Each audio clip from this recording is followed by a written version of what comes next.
तिळासर येथील पुरातन हर हर गंगेश्वर महादेव मंदिराच्या पुनर्बांधणीचा लोकसहभागातून शुभारंभ।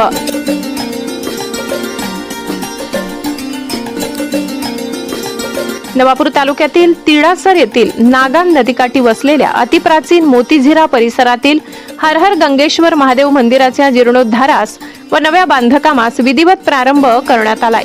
निसर्गाचा अनमोल ठेवा असलेल्या या तीर्थक्षेत्री एकाच ठिकाणी 10 ते 12 नैसर्गिक झरे वाहतात, ज्यांचे पाणी ऋतूनुसार थंड गरम असते। या स्थळाचे विशेष महत्त्व म्हणजे येथील पवित्र जल सप्तशृंग गडावर नेण्याची प्राचीन परंपरा भाविकांनी आजही श्रद्धेने जपली आहे।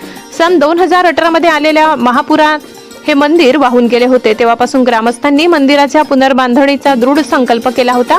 आता लोकसहभाग आणि देणगीच्या माध्यमातून या मंदिराचे काम हाती घेण्यात आले। पंचायत समितीचे माजी उपसभापती शिवाजी गावित यांच्या हस्ते या कार्याचा शुभारंभ करण्यात आला।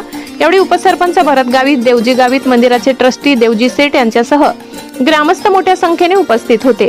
मकर संक्रांतीला जिल्ह्यासह परराज्यातून हजारो भाविक येथे स्नानासाठी येत असल्याने या पवित्र तीर्थक्षेत्राच्या विकासासाठी शासनाने व लोकप्रतिनिधींनी विशेष निधी उपलब्ध करून द्यावा अशी मागणी ग्रामस्थांकडून होत आहे। ब्युरो रिपोर्ट, विसरवाडी, प्रतिनिधी गणेश सोनावणे।